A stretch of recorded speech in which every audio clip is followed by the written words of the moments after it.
Je leur ai rendu hommage. Moi, je lui demande qu'on quitte ce trou à rats depuis longtemps. À l'écran, son personnage vit depuis le Burundi comme un témoin impuissant, l'horreur qui secoue le Rwanda, son pays dans lequel elle ne peut plus vivre. Non, Michel. Chez moi, c'est au Rwanda, là, en face de toi. Et tu sais ce que je suis aux yeux des Burundais. Oui, mais t'es une réfugiée. Oui, je suis une réfugiée, ça te fait rire? Oui, ça me fait rire, parce que tu ravages toujours la même chose. Et pour finir, tout de suite, on accueille sur ce plateau Isabelle Cabano, actrice dans le film Petit Pays d'Éric Barbier, adapté du roman très célèbre de Gaëlle Faye. Elle vient de recevoir le prix de la meilleure actrice au Festival du film francophone à Angoulême en France. Et c'est carrément la révélation du film, comme la presse francophone le dit déjà. Et on a envie d'en savoir un peu plus sur cette expérience. Et pour ça, elle est de retour sur ce plateau.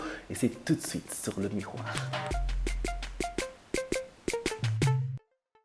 C'est l'émission Le Miroir et nous sommes avec Isabelle Cabano. Comme promis, bienvenue sur ce plateau et bravo! Merci, je suis heureuse de te retrouver. Oui, moi aussi. C'était un peu le début, Oui. la première fois. Oui. Et là, tu maîtrises la situation. Oui, maintenant je suis beaucoup plus confortable. Et j'ai moins de stress.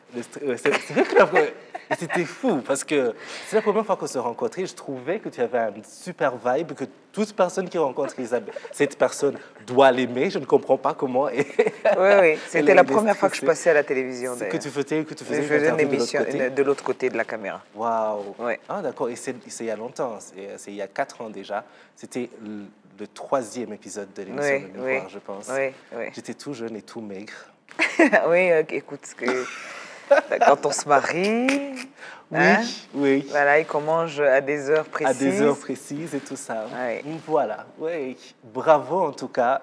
Tout le monde est impressionné par la prestation que tu as faite dans Petit Pays. Lorsque j'avais fait l'interview avec Éric Barbier pour Inzozi, il y a quelques mois, il avait beaucoup parlé de ta prestation, Isabelle Cabano, qui avait fait cela.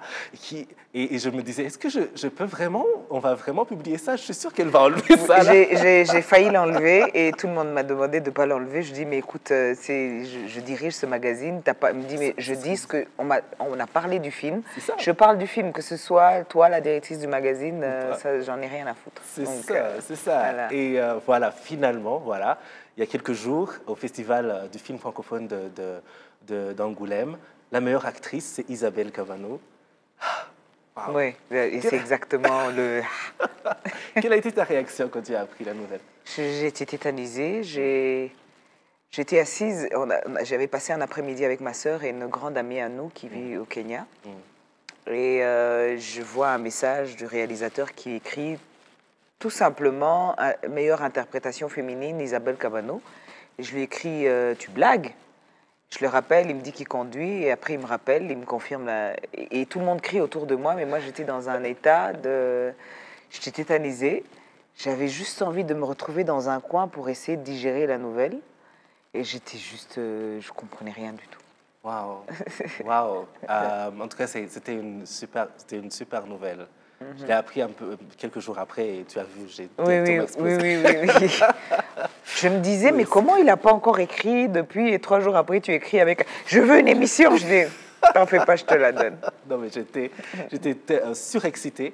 Et qu'est-ce que ça représente, une telle distinction pour toi, sur un point de vue personnel? C'est vrai que du côté professionnel, c'est énorme parce que, voilà, mais d'un point de vue personnel. D'un point de vue personnel, c'est un rêve d'enfant réalisé, mais qui n'était pas... C'est un des rêves que... Parce que j'ai réalisé beaucoup de mes rêves. Ouais. Et d'avoir un prix au cinéma, c'était l'un de mes rêves que je mettais de côté en disant ça n'arrivera pas, ça n'arrivera jamais. Mais c'était un truc, tu vois, mon père avait, quand on était petite, avait une Volkswagen. Et derrière, la petite lumière de la voiture, elle n'avait pas l'ampoule. Si tu te rappelles, il y avait un vide et c'était un petit trou.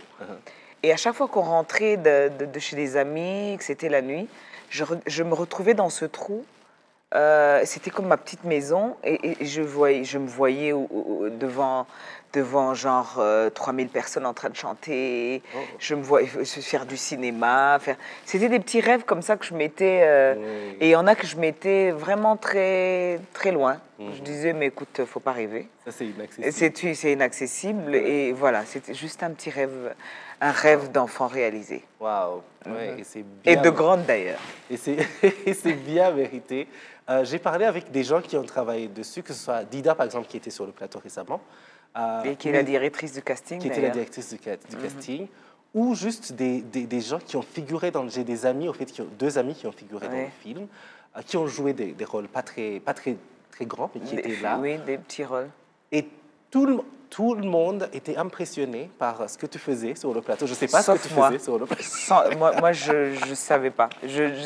Franchement, il y a tout le monde qui disait que c'était super. Oui.